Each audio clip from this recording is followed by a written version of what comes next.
moral conversations are not times to own someone. Instead, they're ways that we can understand someone. And so approaching the conversation with a mindset of understanding is the first step. You say that the greatest threat to modern democracy is anti-pluralism. I don't say this much, but I'm going to say it here, is that interrupting our ability to make any kind of change, because if we are fully certain on what we know to be true, that has to be true, we're not open to any other possibilities. So if you go in trying to win when it comes to morality, you've already lost, right? You're fixated so much on your pain and you want to make sense of it, right? You're like, how can I make sense of the fact that I'm suffering? Social psychologist, award-winning researcher, professor in psychology and neuroscience at the University of North Carolina at Chapel Hill. After getting your PhD from Harvard, I want to dive into this book comparative to the last one. Is there anything unexpected that was really outward to you in the research when you were going for this new book? I think what was surprising to me about this book was the anthropology. I knew about the social psychology, of course, but digging into the anthropology about who we are, human beings, how we evolved, the fact that we're not apex predators, even though everyone tells us that we are, that was the surprising thing to me. Yeah, when I was going through the book, it was surprising to me too, because I think we're told that in almost all of history, it seems that we were always coming from that extent. Why is it that we're told that if that's not what the research says, at least? Well, that's what we feel like now. I mean, maybe not, right? Maybe not, actually. We don't maybe feel that way. But this is how I think many scientists felt when they were, spinning theories of evolution. I mean, I often think about who were the people who were writing the narratives about human nature, and they were like dudes on horseback, shooting pheasants, that dogs flush out for them, right? They're like masters of their domain. They're rich, they're aristocracy. And so they felt kind of like very apex predator. And even today, right, we can hunt wolves from helicopters with high power rifles. But, it wasn't always that way. And I think there's a real disconnect between how we feel now versus what we were like millions of years ago. Where does that disconnect come from, though? Because I think I heard it probably early this year. We have modern day problems with ancient brains. And so it makes it difficult because, and you talk a lot about this in the book, you allude a lot to it. Why is there that disconnect then? Right. That's a great point. And I think if you think about things like what we eat, it's another great example, right? Mm-hmm. So in the far past, it was really important for us to find fat and find sugar because they're high calorie sources of food. Today, we're surrounded by Doritos, ice cream, Burger King, right? There's so many sources of those food that we're getting obese, we're getting unhealthy because there's a mismatch between our Stone Age brains and bodies and our modern environment. And I think the same thing is true when we think about how we evolved. Like right now, you can go to the grocery store and buy any cut of meat, right? You're such a predator, you don't even have to hunt for your food. You have other people to do it for you. But a long time ago, it wasn't this way at all. We lived afraid. We lived prey, right? And if you look at us and our bodies, speaking of our Stone Age bodies, and compare them to real predators, we're a joke, right? I mean, look at a tiger, look at a bear. I mean, look at your house cat. Even your house cat's like a better predator than we are. It's got claws, it's got sharp teeth, and we have none of that. So I think we think just because we have modern conveniences and modern weapons that we're predators, but in our heart of hearts, we're not. Yeah, one of the things from the book, I want to say a quote because I read this and I was like, wow, this makes so much sense from the book. There's so many things like that. You said, deep in our minds, every fight about mortality comes down to one thing: competing perceptions of harm. We get outraged at people when they deny our assumptions about what causes suffering and when they reject our views of victimhood. So we're not predators, but we're almost fighting to be a victim in a scenario when most of the time we wouldn't want to be that way. Yeah, it's a great point. It's a kind of interesting paradox you're hitting on, right? So our moral outrage is driven by perceptions of harm. And of course, no one wants to be victimized in a real sense, right? No one wants to be assaulted or stolen from. And yet, right, when it comes to moral disagreement, we want to be on the side of the victims because it's victims versus perpetrators, right? And so if we're on the side of victims, we're the righteous side. We're the heroic side in a sense. But if you're on the side of the villains, right, everyone knows that you're the bad person. And so in society today, you can look on social media, you can look in the normal media, right? There's almost like a competition to be like the true victim, even if no one wants to get actually harmed. Yeah, it's ironic. It makes sense, I think, because we're emotional beings. But do you feel from your experience it's always been that way, or do you think there's been an uptick in media? But I mean, I think it's always been the case that people don't want to seem evil, right? And people want to seem like they're good, good members of their tribes, of society. But I think increasingly, as media becomes more nationalized, more centralized, it's harder for us to kind of understand maybe the experiences of others a little bit. But the one thing we do totally understand, no matter where you are, this universal, is victimhood. And so now, like, that's the currency that we're dealing with, because that's something everyone understands. And there's even more rewards, I feel, for earning that mantle of victimhood, because now everyone knows that, like, you're the righteous person and you're not the villain. I know that you said in the book that stories make it a lot easier for people to understand because for some reason we don't want to believe statistics. What are some examples of why we would want to be victimized? Like why the upside of being a victim, I guess. Well, there's a funny thing in our minds, and that thing is called moral typecasting. When we look at the world, the moral world. So we all know typecasting, right? Typecasting is just the idea that actors or actresses are cast into enduring roles in films, right? So the example I usually give is Daniel Radcliffe. If you saw Daniel Radcliffe, you wouldn't say Daniel, you'd say Harry Potter, right? Yeah. And it's the same with villains and victims. Like, those are the roles that we really kind of cast people into when it comes to morality. And the interesting thing is that those roles are exclusive. They're opposing. And so if you get to be the victim, then it means that you're not the villain. And that's because in many things, right, in an act of harm like assault, there's either like you're the one being assaulted or you're the one doing the assaulting. So if you think of like high profile court cases like Johnny Depp and Amber Heard, or all these cases of abuse, right, you're really fighting because if you get to be the victim, then it means you're not to blame and the other person is to blame. Right? And so it's a high stakes competition, because if you're not the victim, you're the bad person. Everyone typecasts you as the villain and you get blamed, you get put in prison, and so forth. Yeah.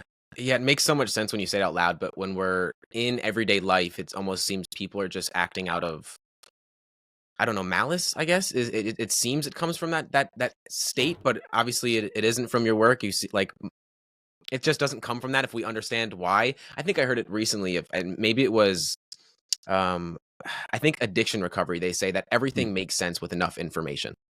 And I don't know, do you agree with that when it comes to this kind of stuff? I mean, certainly, like, more information, more understanding is better. Yeah. I mean, I really like the point about malice, right? Because it seems when you get harmed that someone's malicious. So I've just got some research on this, actually. Like, if you suffer, right, you're fixated so much on your pain and you want to make sense of it. Right? You're like, how can I make sense of the fact that I'm suffering? And it's not very satisfying to just think, well, bad things happen sometimes, random things happen, right? That's not satisfying. Yeah. Instead, like, our human mind needs to make sense of this. And the way we do it is by saying someone intended this harm, right? There is someone out there who wants me to suffer maliciously. And so I think of this with, winter's coming, and if you slip on a sidewalk outside, right, you're like walking, the sidewalk's icy, you slip. And what you could do is just think, oh, this person, they were too busy to, shovel their sidewalk, or maybe they were out of town because their mom's sick. Right. But the mind doesn't do that. The mind says, this person left their snow on purpose. They wanted me to slip and fall, and now I'm going to sue them, within an inch of their life. And so, right, this like perception of malice like drives all this other moral conflict. And it's really ultimately driven by the fact that, like, it's hard for us to really make sense of our pain. Yeah, and you talk about the rise of, is it conflict entrepreneur? That's right. Yep. Yeah, and that has to play a role when it comes to that, right? Of us just trying to, I guess, just be the role of a victim and play that role because it gives us some kind of identity, I guess. Yeah, so conflict entrepreneurs, it's a great term. It's Amanda Ripley's term. She's a journalist. And I think those entrepreneurs who make money from outrage, who make money from competitive victimhood, they try to make people feel like victims, like righteous sufferers. Right. And then again, that naturally predisposes people to see villains elsewhere. On the flip side, if they pinpoint someone as a victim, then the mind kind of automatically connects that to your victimhood, right? So there's this like, all they have to do is point out one of those things, like you're a victim or they're a villain or both. And then all of a sudden now you've got this complete situation of harm and you start, I don't know, donating to them, reading their articles more, right? Clicking on their social media posts. And so it's a really powerful way of garnering attention and making money by like capitalizing on the Stone Age minds that we have that are fixated on harm. Yeah, it has to be black or white. There is no common ground. It seems that we can't get to that basis. Do you think that has also increased the rise of learned helplessness? Oh, interesting.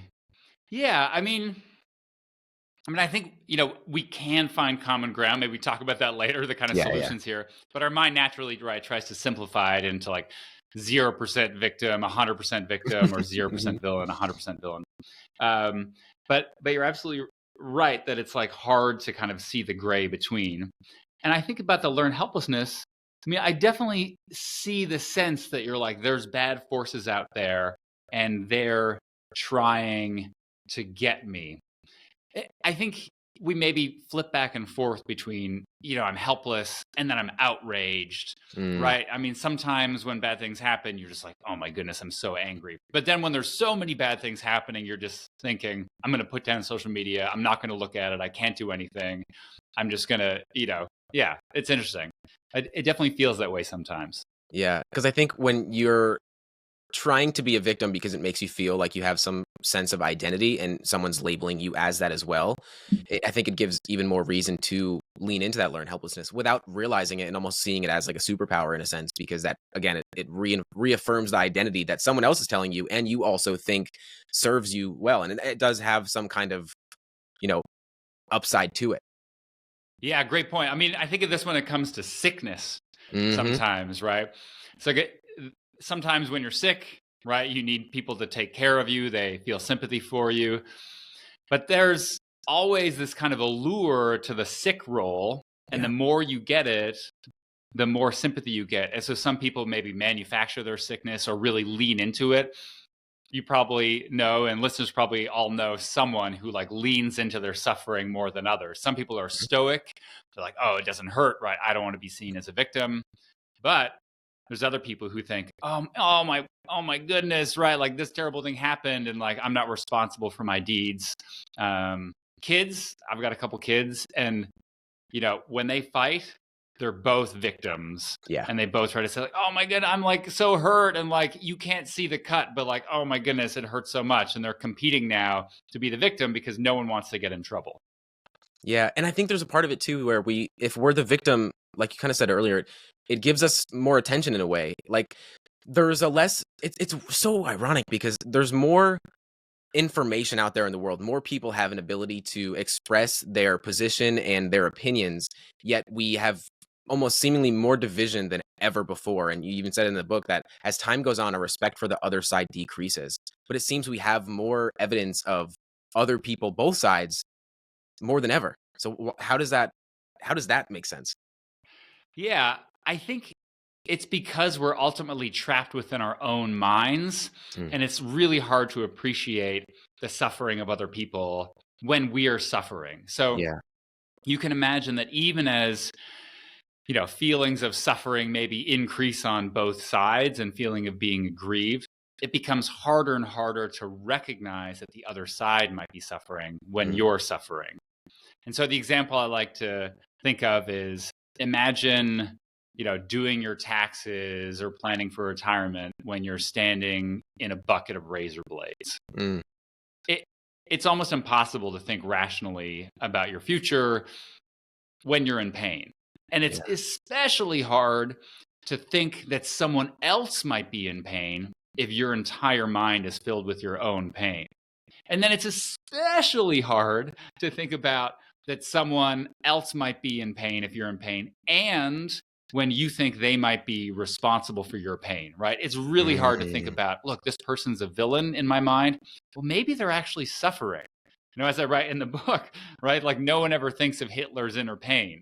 Right. And fair enough, right? He's a Yeah. monster, but there's this idea of like, if someone's a villain, there's no way that they could, suffer human emotions. Yeah, and it seems because we're able to see the other side, it's almost like someone else's victimhood threatens our sense of victim mentality in a sense. Does that make sense? Yeah, right. So it's a zero sum kind of game. It's a Right. competition, right? Again, if you're the victim, I can't be the victim. And so, I mean, the way around this is obviously to recognize that lots of people can feel aggrieved, lots of people can feel like victims, but when the rewards go to the person who's the most victim, it creates a competition. It creates I've heard it said, like, victimhood Olympics, Yeah. as we're all like trying harder and harder to like earn that gold medal. And there's really no prize there at the end of the day. Like the prize is not one I would want to fight for, but seemingly we do it unconsciously, of course. You're the head of the Deepest Beliefs Lab. What are the core beliefs that we have that are running these narratives that make us seem we need to be the victim? Well, I think, deep in our minds, there's a sense, again, that, we're prey. We need to protect ourselves. We need to protect society. And when it comes to kind of like contentious moral issues, we like glom on to like one victim at the exclusion of the other. But underlying that is something even deeper, which is these fundamental assumptions about who or what is vulnerable in the world. And I think this is what generates a lot of moral conflict, and we often don't think about it, right? What we often kind of rush to think is that, look, my side cares about protecting the world, and the other side, to use your word, is malicious or is like trying to hurt somebody, right? But that's not how it is, right? Everyone's trying to protect themselves. But what happens is that we see different people as more or less vulnerable to harm. So I'll give you an example: immigration. If you're on the left, you think that undocumented immigrants are vulnerable. They're fleeing violence in their country, and they're being hurt by immigration policies that separate, migrants from their children. They're victims. But if you are on the right, then you think about stories of cartel members coming into the country and maybe murdering innocent U.S. citizens. Right. Well, now they're the villains and you're the victim, right? And so you're still concerned about, threats and harm, but now you're seeing really different victims based on who you see as vulnerable, right? Either immigrants are vulnerable or they're invulnerable and they're villains. It's a tough game to play because there is no winner in that fight because we're both looking for reasons to blame. There's a rise in a lack of empathy, it seems, in the world. Like, we don't have compassion for others. We can't seek to understand. We just want to be understood, and we just want other people to see us. Why do you think there's been such a decrease in empathy in the world? Or at least do you see that as that way? I think it derives in large part to the fact that we don't really know people on the other side anymore. We don't have contact with them. And it used to be, when there were civic organizations, when people belonged to the Elks Club or the Masons, I don't know, right? Or bowling leagues, or you got together for potlucks across the neighborhood, that you would run into people who have opposite voting patterns, right? Who lean somewhere else when it comes to policy. But now we're so segregated from people who disagree with us. We live in these homogeneous communities. And it means like we never get to see someone on the other side as a human being. And if we don't interact with someone, then it's easy to demonize them. It's easy to see them as less than human. And so we don't have to have empathy when we hear that they suffer, when we hear that something bad happens to them, right? So I do think that there's this lack of empathy, and I think it stems from a lack of knowledge, a lack of contact with folks on the other side.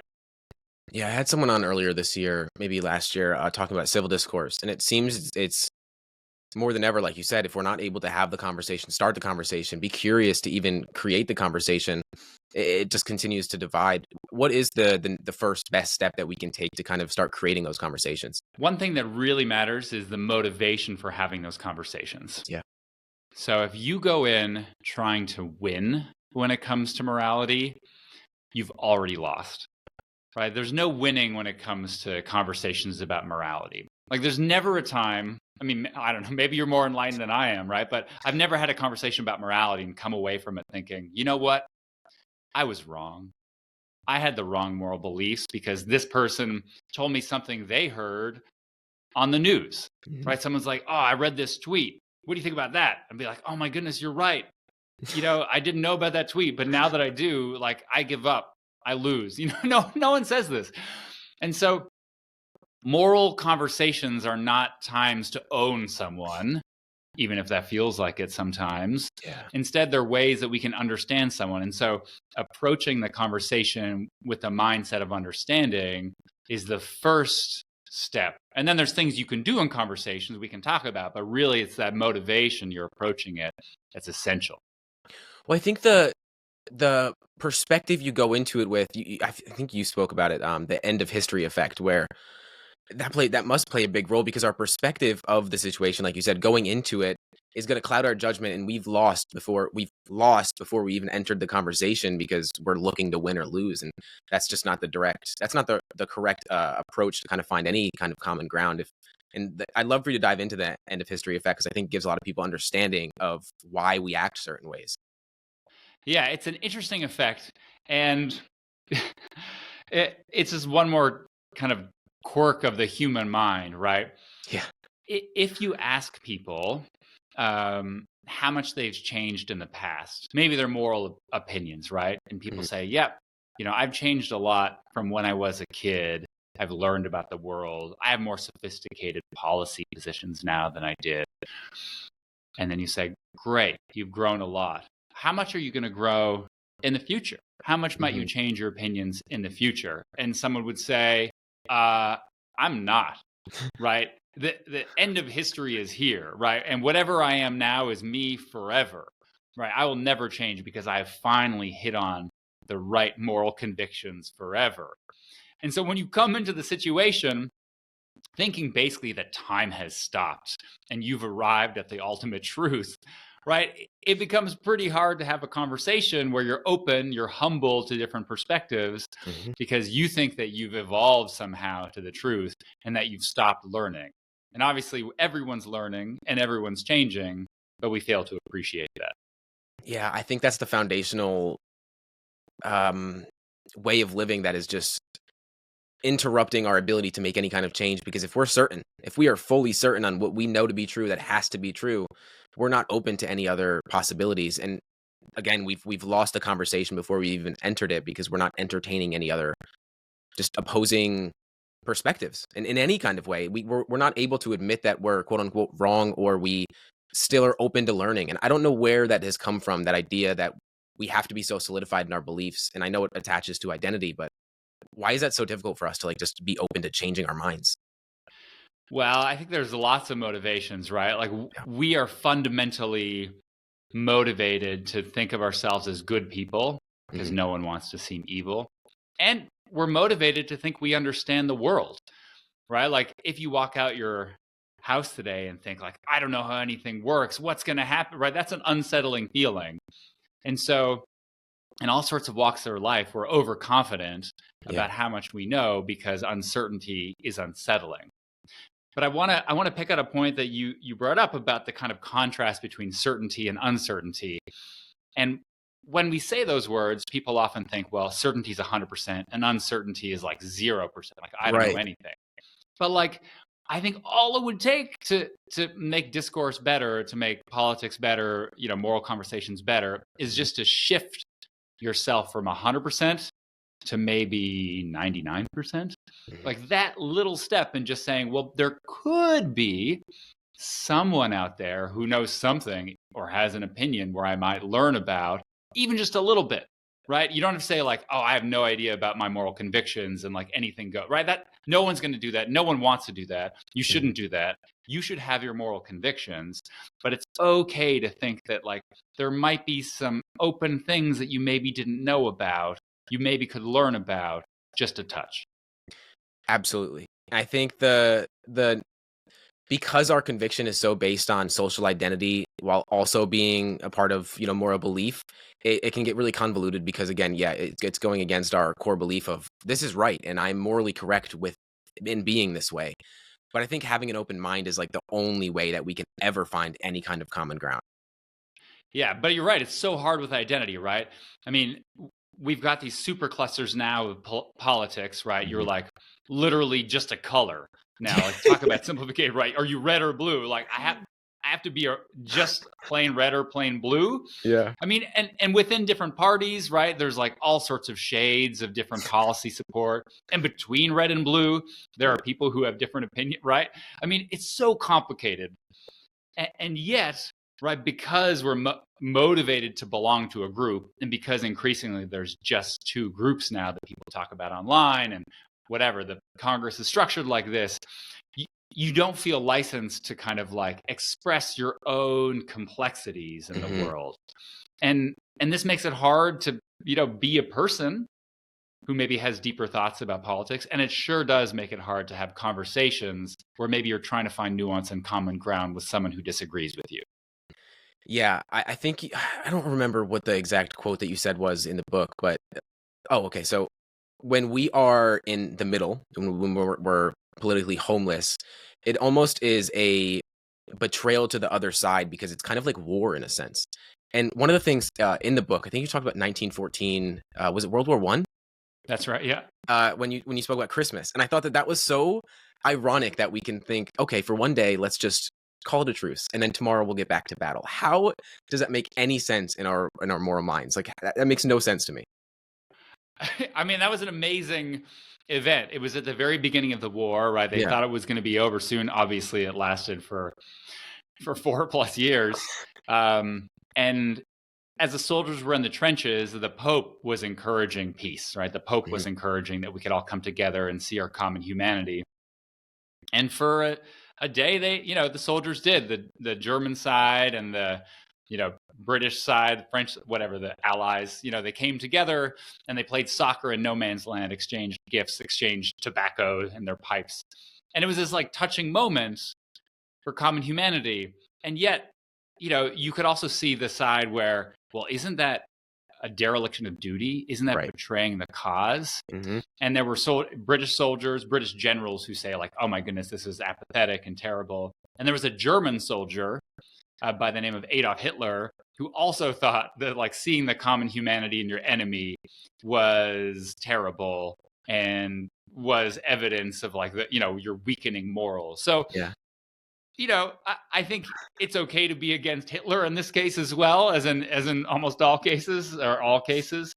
And so I think it's okay to see the common humanity while still holding fast to your moral convictions. I mean, they still fought the day after. It's just a sliver of humanity.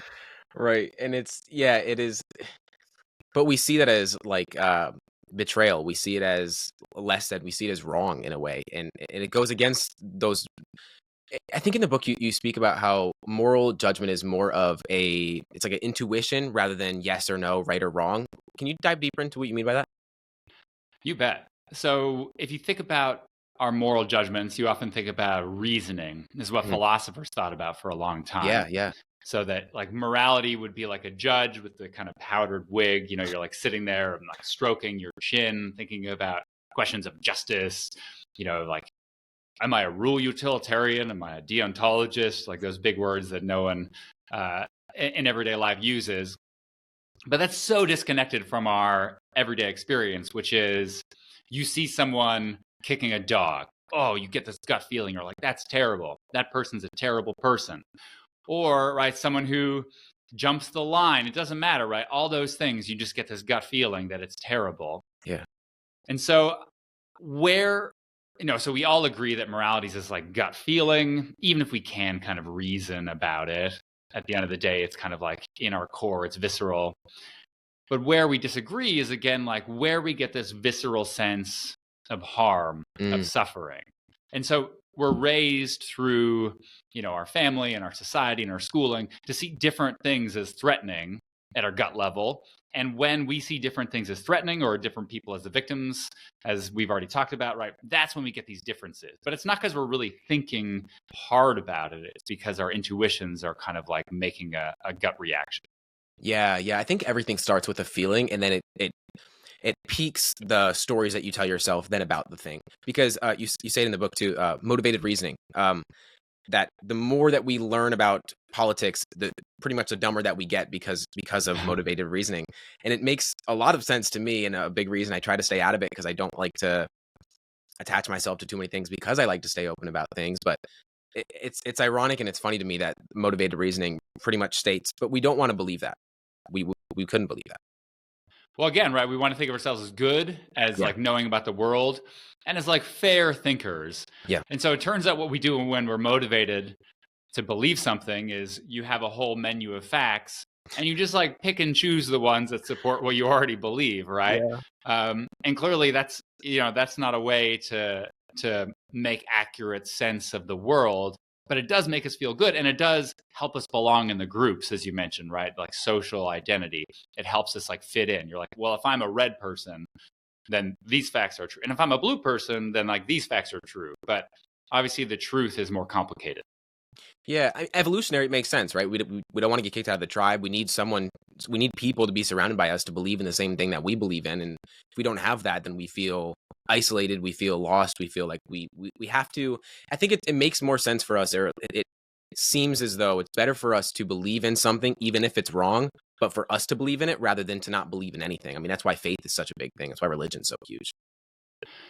Right. So it doesn't matter, right, what the source is, right? You want to believe what your group believes. Right. It makes everything easier. And not only do you get kicked out of the group if you believe the wrong thing, but in the ancient days, right, getting kicked out of the group would be a death sentence. You get eaten by wild animals, right? Like people do not survive on their own, right? Humans need others. And so there is a lot of incentive for, right, just following the tribe. And this is, but, people on the left and right are like, oh, they're sheeple. But like, in a sense, we all evolved to be sheeple, right? Because like that just makes sense. And so we shouldn't, cast aspersions without, I think, recognizing that we too feel compelled to follow our group.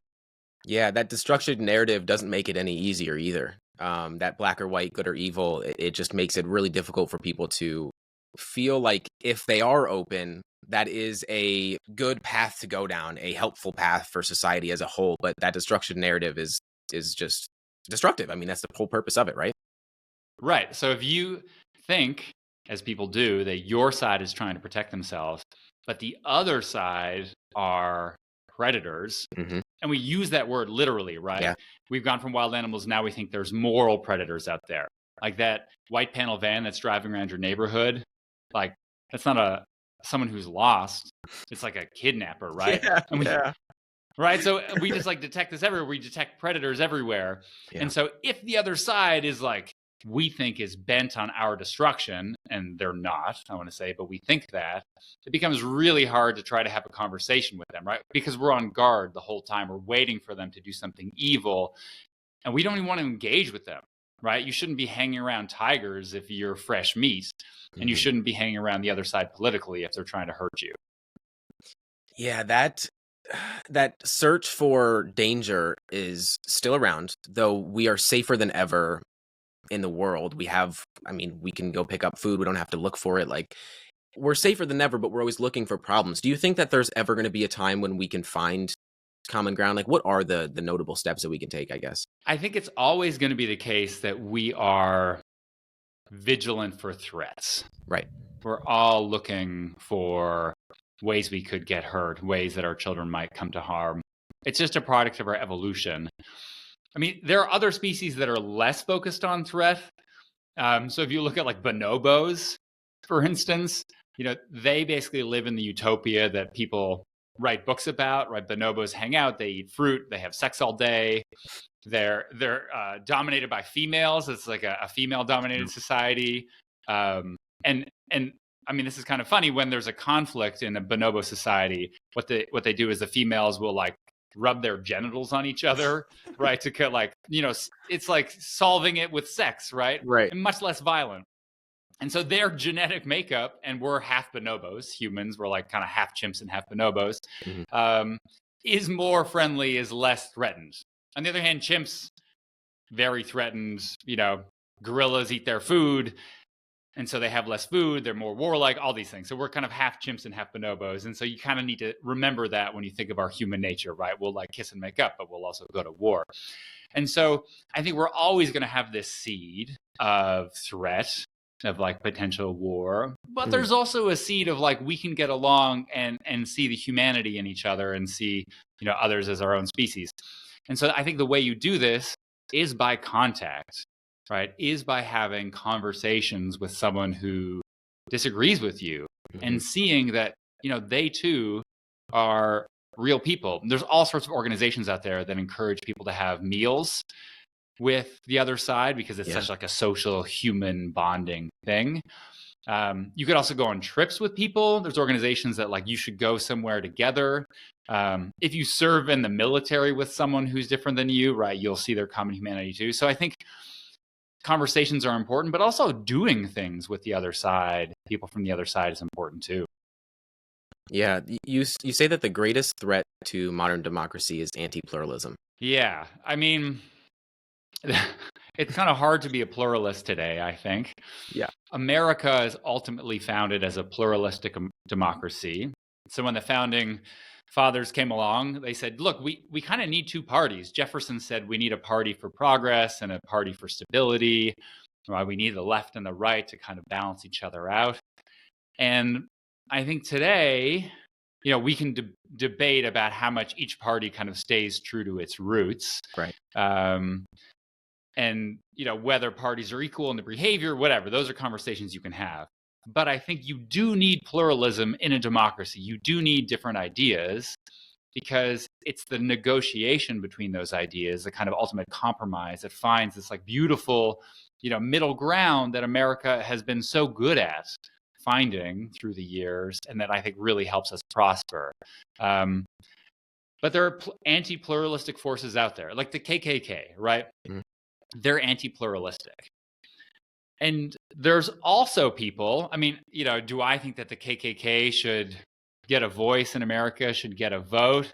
I'm not sure, but there are people out there. So Daryl Davis is a black man, he's a blues musician, right? He makes it his job to sit down with KKK members who are basically against him. Yeah. And he de-radicalizes them, right? He gets to know them as a person. He allows them to see him as a human. And hundreds of KKK members have hung up their robes, have given up their anti-pluralistic perspective because of his commitment to pluralism. And, I don't think we should all be like Daryl Davis. That's a high bar to ask people to do. But it's a striking example of someone who's so committed to pluralism that he will have conversations with anti-pluralists.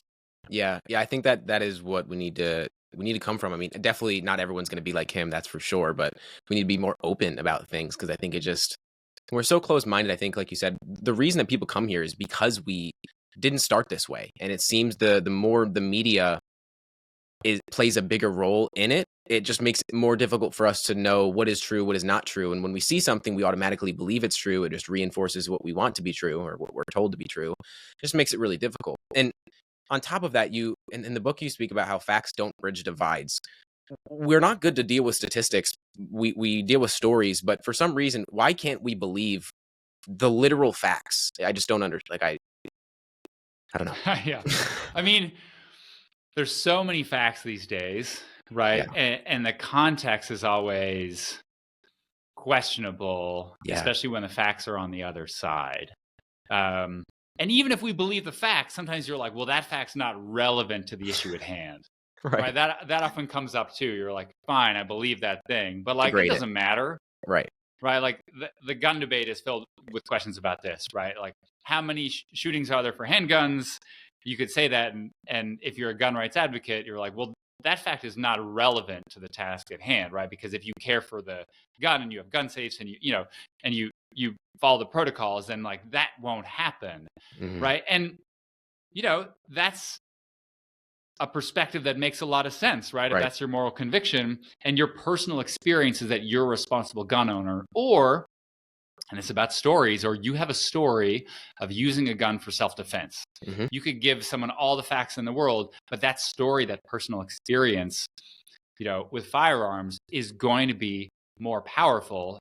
And it makes sense, from the perspective of our minds, because like our own experiences loom so large and seem truer than nothing else in our minds. And so with every moral issue, it doesn't matter left, right, abortion, immigration, right? We're going to anchor on those experiences that we've had, or a step away from the experiences, but still far from facts, are these stories of people that we know, that we care about, right? That's how we evolved, telling stories around the campfire, not talking about statistics. Yeah, it makes sense. I think with COVID, it made it really difficult because people stopped having social identity in any way, really. And so they have to attach themselves to something to feel as though they know who they are. And so when going back into the real world, I think it's made it more difficult than ever because we got out of being open to having conversations, let alone having conversations about difficult topics. Yeah, right. We all became homebodies. We all became introverts. Yeah. And I think even worse than what you're saying, right? Not only did we get out of practice, but we traded our offline identities for messy and imperfect. Yeah, exactly. You had to navigate these differences for online identities, which are simple. You're on one side or the other. And when you don't like what someone says, you can yell at them online and then block them. Yeah. Right. Well, we have some research on this that shows that like those who like belong to denser social networks. So think the show Friends, right? All 6 of those friends are friends with each other. And if one of them leaves, they have to give up the entire network, right? And so that forces them to make amends when things go bad. It forces them to kind of like navigate these things. But today, our networks are less dense. We're less kind of like interconnected within our network. And you might have a friend who lives across the country. You might have a friend who does this. And those friends don't know each other. Yes. And now if a friend pisses you off, you cut them out, right? Because you've got these other 4 friends. And I think this is why we used to navigate these divides better when we lived in smaller communities that were tighter, that maybe didn't move around as much, right? Because you had to figure it out. Otherwise, you're a self-imposed exile. That makes so much sense. The lacking community makes it even more difficult for us. Wow, yeah. When you were writing this book, comparative to the first one, was there anything that I feel with a lot of people that I speak to that are authors, they learn a lot from themselves about writing a book rather than, reading a book. What did you learn about yourself from writing this one? Yeah, it's a good question. The first book, it's called The Mind Club. It's Who Thinks What Feels and Why It Matters. That book was written really as an act of love, as an act of commitment to my advisor who started the book. And that guy got diagnosed with ALS. And so he started the book and I finished it for him. And so that book was really a way of trying to figure out his mind and write our kind of like collective thoughts and do justice to kind of like our joint understanding. And so that book was really, the die was cast. I was in a kind of channel and I had to follow that channel. Gotcha. This book was much harder in a sense because writing about morality and politics and our minds is so big. Yeah. Right? Yeah. It's so big. And finding the right way to write about it is really challenging. And in fact, I don't say this much, but I'm going to say it here, is that the original proposal my agent thought was pretty good, but my editor thought was terrible. And that original proposal was called The Victim Within, which already we can see is like a terrible name, right? No one wants to be like, you're a victim and you're a victim. But that, it was about that we like all have this inner victim and we're like worried about victimhood. And so what was interesting about this book is it started in such a terrible, unintuitive place that no one wanted to think about. And now I think the framing about outrage and kind of concerns about harm, I mean, it's still true to the original, the Genesis, but it's like a much better place. So it's been interesting to me to start somewhere like so bad in a sense, unappealing to the average reader, and I think get somewhere that's much more interesting. Yeah, and I think it makes sense though. Like I think that would have made sense for the book because it's very true. I think it isn't talked enough about in the world, and it's just rising more and more. I think it took 18 months for you to write the book to finish it. Yeah, about that, there were a lot of drafts. I'd be like, oh my goodness, I'm so excited. Send this to my editor. Like, it looks great. I'm used to getting, essays from students and being like, this is not good. Yeah. You need to rewrite. And to be on the receiving end, my editor being like, try again. Mm-hmm. But I really appreciate, the feedback and the kind of like pushing me to really navigate the science and the stories together. So I'm proud of this book. And maybe it's just dissonance, right? Effort, we know, makes people have dissonance and like think that what they did is worthwhile. But I think it's good, and it's seen a lot of changes, and I think that's helped it. Yeah. Well, I'll be definitely not the first to tell you that it definitely is, and it's definitely needed. That's for sure. Is there something from the beginning? Because I could assume that you had to eliminate a lot from the book that you wish you could have added. It's already a massive book already, like you said. There's so much that you can talk about throughout it. Is there something that you wish you could have added looking back? Yeah, that's a great question. I mean, there's some more, I guess, esoteric science that was in there that it was just super fascinating to me, but is maybe less connected to the general idea of the book. And so there's one study that I thought was kind of interesting, but it was like a little bit turtles all the way down. Yes. You think philosophy, and it was basically like the entire idea of seeing someone as good or evil only makes sense in big societies where there's lots of people who are strangers to you. And so this is like the genesis of the very concept of morality, right? And so if you think back, and if you live in a very small scale society where you know everyone, it doesn't make sense to say like you're generally a villain, you're generally a victim. I mean, maybe some cases of people who are really evil, right? But for the most part, you can just say, well, you're really good at, helping me with my kids. You're really good at sharing food. You're really good at being brave. And so you can kind of like divide morality into all these other, just actions. But today in society, because there's so many people and we need to simplify the world, we just think like, this person's good, this person's evil. And now, right, we do it based on our social groups. Like, just if you belong to this group, you're good. If you belong to this group, you're evil. So I think you could think even bigger about each of the topics we cover or I cover in the book, because again, it's turtles all the way down, and you could always look at the next turtle down. Yeah. Is there any other study that we haven't touched on throughout this conversation that you feel needs more attention? Because the studies that you've talked about in the book just are so fascinating to me. I mean, maybe we can go back to the statement you made earlier about perceiving malice. Yes. Because I really like that word. And I actually have a paper with that uses that idea a lot. And so it's an old school social psychology experiment. People sit in a room and we shock them with electric shocks. Right? You can't really do this anymore usually. And while they were getting shocked, we made them think those shocks were either given intentionally or accidentally. And it turns out that when you think those shocks are intentional, they physically hurt more, right? You get higher, your body reacts more. And so I think you get this cycle now, right? Because when you're hurt, and the more you're hurt, the more you think there's someone out there who's being malicious. But then if you think they're malicious and you get hurt, then that actually hurts more. And so it sets this kind of like this cycle of like feeling like you're suffering and seeing malice. And now all of a sudden, right, we're super polarized because like you're in a lot of pain and they're malicious, and that's, pushing us apart. Yeah, it's so fascinating to me. And it makes sense. The nocebo, placebo, all that stuff just is like, it makes so much sense, but it really just isn't talked enough about. Kurt, this has been an amazing conversation. There's one last question I ask every guest that I want to pose to you is, what belief are you currently unlearning? Oh, wow. It's a great question. And, I think maybe this is like an easy crutch, but, I've got a couple young kids, and I think seeing myself through their eyes makes me question kind of who I am sometimes, because I have this self-concept of like, this is how I am. And they're like, Dad, you're not like that at all, and they'll just tell you what you think. And I'm like, oh, interesting. I mean, I can even go back and like, think if I like met my wife and I told her at one of my first dates, normal people call it, human beings call.